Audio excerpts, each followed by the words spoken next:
Bonjour à toutes et à tous les amis, j'espère que vous vous portez bien, j'espère que vous continuez à sentir les résolutions qui se préparent, hein. On se prépare vraiment pour un... Il y a ce grand flash solaire, il est inévitable. On ne sait pas si ça va se passer demain, dans un mois, dans un an, mais c'est inévitable. C'est vraiment la fin des cours. Il y a vraiment, ça va permettre à tout le monde de se positionner par rapport... Ça va faire une sorte de grand nettoyage, ça va éliminer beaucoup d'énergie qui sont plus vraiment nécessaires. C'est une sorte de coup de pouce du destin, un coup de pouce de l'univers.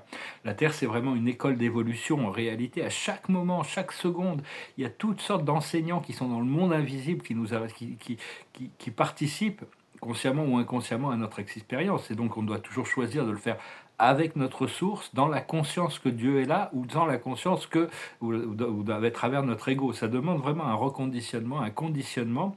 C'est vraiment aussi toutes les expériences que l'on a, c'est combien on a accepté de challenge et de difficultés dans notre incarnation, hein. C'est-à-dire que au plus on en a accepté, au plus notre maîtrise devient importante. Et donc, donc c'est notre foi qui est aussi testée, hein. C'est vraiment notre foi. Mais enfin, des fois, on a l'impression qu'on a eu les yeux plus gros que le ventre au niveau spirituel, et donc on jette l'éponge. Et on se dit ouais bon ben, ça va. Mais enfin, c'est à ce moment-là que l'esprit revient pour nous récupérer, pour nous montrer que c'est jamais qu'une expérience ici-bas, hein. Et donc c'est le voyage du héros, hein. C'est héroïque quand même de descendre, quand on vient d'un plan supérieur de lumière, de descendre dans une densité aussi dense pour venir vivre, s'incarner sur une planète aussi contrastée, avec autant de... Pas, c'est pas, il n'y a pas que des difficultés, c'est peut-être parce que je reflète par rapport à ma voie actuelle qui est assez difficile. Je suis un peu au pain sec et à l'eau, hein, donc même si l'esprit me dit que je suis libre et que je suis riche, faut quand même gérer le fait que, bon, enfin, de rester ascétique, hein. Et c'était très très difficile. La nuit, l'autre nuit, c'était extrêmement difficile. Et puis l'esprit m'a montré d'autres situations sur Terre qui sont pires que les miennes. Alors j'ai envoyé de la lumière, et j'ai demandé des résolutions, parce que quand on a des problèmes, gros problèmes personnels, mais qu'on est appelé à voir quelque chose où on a la possibilité de faire un service, ça relative les choses, et ça nous permet de faire d'agir avec compassion, courage et lucidité sur quelque chose, tout en lâchant prise de nos problèmes personnels. Et donc, enfin bon, j'ai quand même demandé à Dieu d'agir pour cette situation qui est beaucoup plus... Je ne vais pas rentrer trop dans les détails, je ne vais pas parler de choses qui sont extrêmement douloureuses et difficiles, des choses qui se passent sur Terre. Mais donc oui, c'est ce que donc c'est comprendre aussi que on doit embrasser toutes nos imperfections humaines et toutes nos faiblesses. C'est vraiment fait partie de ce que notre âme a accepté d'explorer. Et c'est dans cette exploration qu'on réapprend l'amour et l'unité, hein. C'est vraiment, il y a tout un voyage d'apprentissage pour l'amour et l'unité. C'est vraiment ça le but de la manœuvre, c'est réapprendre, revenir à l'unipolarité, hein, vous ici maintenant. Et donc comprendre que le plan d'évolution pour la planète et de l'ascension est supervisé, toute cette nouvelle société, par les maîtres ascensionnés. Et, mais il y a aussi les dieux, il y a les galactiques, il y a des êtres célestes, hein, il y a toutes sortes d'êtres paradisiaques aussi. En réalité, on est tout le temps entouré de présences intelligentes supérieures. Puis il y a tous les êtres de la terre intérieure, et puis on a nos guides personnels, on a notre monade. Il y a toutes sortes de présences invisibles qui n'interfèrent pas dans notre conscience, à moins qu'on s'ouvre petit à petit, on s'ouvre quand même. Et donc oui, parce qu'on est les créateurs de tout le programme en réalité, c'est ce qu'on a oublié, hein. C'est nous-mêmes, notre moi supérieur, qui crée tout ce programme de réalité. Et donc, on a choisi de descendre ici-bas pour participer à cette ascension collective. Et tout ça, c'est très excitant depuis l'autre côté, hein. Depuis l'autre côté du voile, toutes ces choses que l'on doit vivre ici, c'est très très excitant. Ils sont un petit peu comme eux, ils sont devant un film, ils regardent ça comme un grand spectacle. Mais enfin, nous, en tant qu'acteurs sur la scène, des fois, enfin, je pense que la scène va changer de toute manière. On est en train de changer la scène, mais... Enfin bon, a priori, on est s'incarner quand même pour s'amuser. On ne peut pas toujours y arriver, hein, mais depuis quand on est incarné. Mais enfin bon, mais on peut pas forcément, c'est pas tous les jours. Mais enfin, de plus en plus, on va devoir vraiment, quand on va pouvoir vraiment compléter ce programme et se libérer matériellement, on va pouvoir commencer à vraiment être beaucoup plus créatif et se libérer de beaucoup de choses. Et enfin bon, parce que l'esprit, si l'esprit me demande est-ce que je veux rentrer à la maison aujourd'hui dans ma situation actuelle, je dis oui, je suis prêt à abandonner tous mes attachements terrestres. Mais une fois que j'ai commencé mon projet et que je suis réglé mes affaires ici-bas, à ce moment-là, non, je veux continuer le programme jusqu'au bout. Et mon âme a l'air de vouloir que je m'accroche quand même. Et donc c'est- parce que en réalité, on s'est incarné dans de nombreuses dimensions, on s'est incarné dans de nombreuses lignes temporelles, à différents espaces dans le temps, l'espace, même sur d'autres planètes. Mais c'est ici et maintenant qui compte le plus, parce qu'on doit intégrer toutes ces énergies, trouver l'équilibre. Hein, c'est un peu la controverse, c'est de vivre dans le présent, alors que l'esprit, personnellement, l'esprit m'envoie des énergies sur un futur libéré. C'est cette énergie que je dois m'accorder, alors que mais seulement, bon, on est dans le présent, il faut gérer les situations du présent. Cela dit, il faut déjà être dans la réceptivité vibratoire, dans la banlieue de l'endroit où on veut arriver pour pouvoir permettre les manifestations. Enfin, c'est une préparation. Hein, et donc, parce que toutes ces énergies, elles sont potentielles. Et même si, bon, il y a des certitudes, on n'a pas de certitude sur le comment et le quand de toutes ces choses, comme le flash solaire, pour parler de manière plus générale, la libération, le naissage du Sahara, le flash solaire, les extraterrestres, plein de choses. Hein. On sait que c'est des certitudes, hein, c'est ancré, il n'y a pas le choix, ça fait partie de la destinée, c'est ancré. Mais bon, c'est quand et comment. Hein. Et il n'y a pas de marqueur temporel, mais seulement, bon, on est prêt quand même. Hein. Moi, je sais, là, l'esprit m'a dit aujourd'hui que il y avait cette libération qui arrivait, donc je dois rester dans la foi. Hein. Et, et donc, je tire une carte. Je vais mettre ces vidéos un petit peu, un tout petit peu en décalage, parce que bon, je vais retrouver mon internet demain, donc je vais essayer d'en mettre une le matin, une le soir, j'en aurai un peu d'avance. La carte de la journée, c'est entre les mondes. On n'est pas encore complètement, on a la tête dans la lumière, mais on a encore un pied dans l'obscurité. Hein.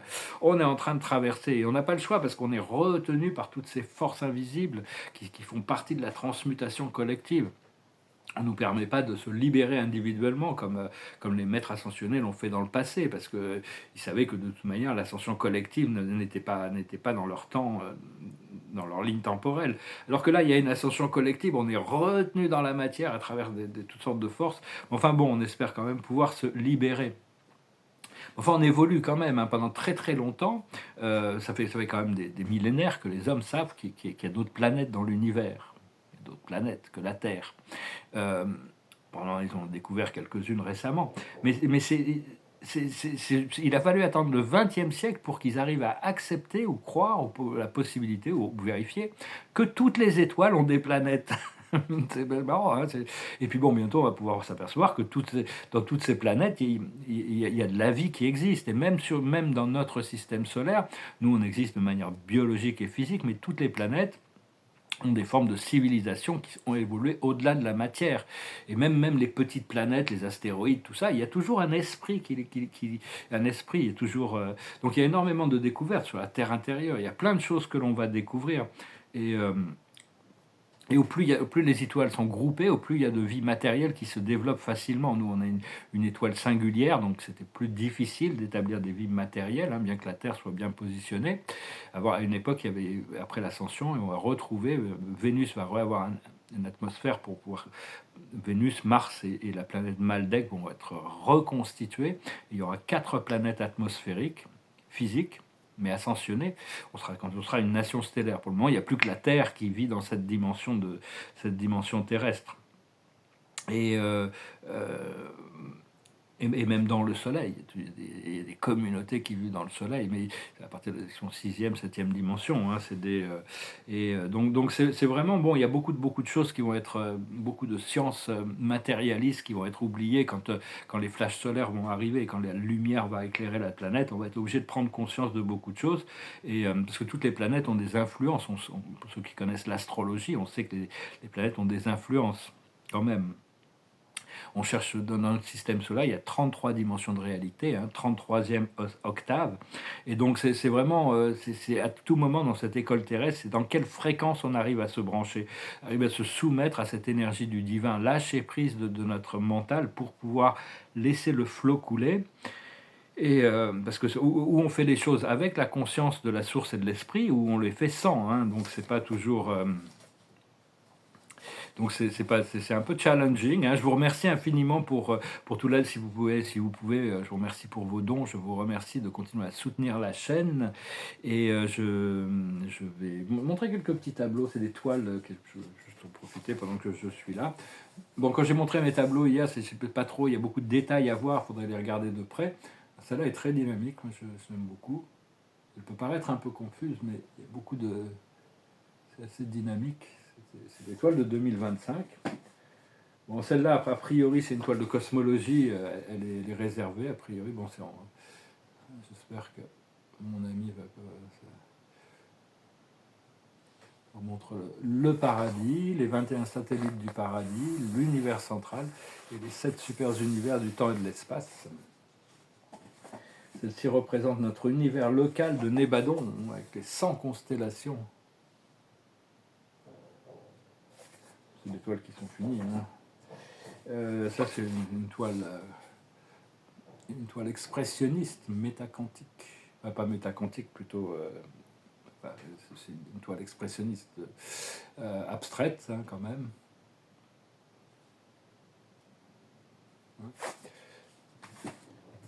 Les deux autres sont un peu dans le même esprit